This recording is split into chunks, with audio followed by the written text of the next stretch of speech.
Welcome my YouTube channel. अस्सलाम वालेकुम दोस्तों, उम्मीद करता हूँ कि आप सभी खैरियत से होंगे। कभी सोचा है कि आप ही पर क्यों आई हर बार आजमाइश?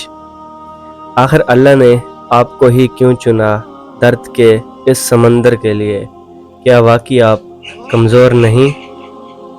आप इसलिए आजमाए गए क्योंकि आप ख़ास हैं, क्योंकि जो लोग अल्लाह के करीब होते हैं उन्हें ही अल्लाह आजमाता है। कुरान कहता है, क्या लोगों ने ये समझ लिया कि वो सिर्फ ये कहकर छोड़ दिए जाएंगे कि हम ईमान लाए और उनको आजमाया ना जाएगा।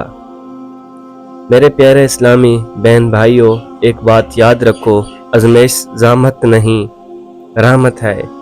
ये रब की तवज्जो की अलामत है। हज़रत अली रज़ियल्लाहु फरमाते हैं, जब अल्लाह किसी बंदे से मोहब्बत करता है तो उसे आजमाइश में मुब्तला करता है। कभी बीमारी, कभी माली तंगी, कभी अपनों की बेवफाई। ये सब कुछ महज इम्तिहान है।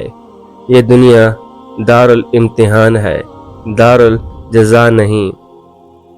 अल्लाह पाक कुरान में फरमाते हैं, और हम ज़रूर तुम्हें आजमाएंगे, खौफ, भूख, माल, जान और फलों की कमी से, और खुशखबरी दे दो सब्र करने वालों को।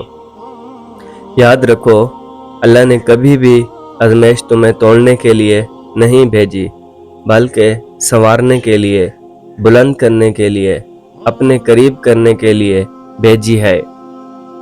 जो रोते रोते सजदों में गिर पड़ते हैं, अल्लाह उनके दिलों को सुकून देता है, क्योंकि अल्लाह फरमाता है, इन्नमाल उसरी युसरा, बेशक हर तंगी के साथ आसानी है।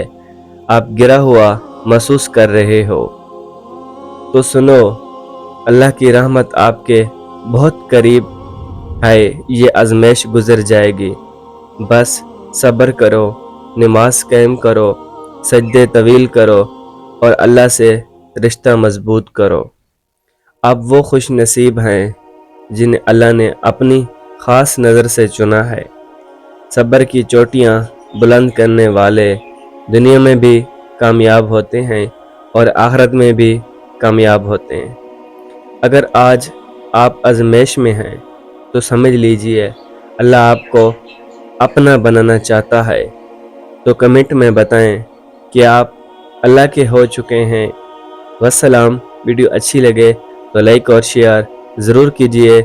मिलते हैं एक नई वीडियो के साथ, तब तक के लिए अल्लाह हाफ़िज़।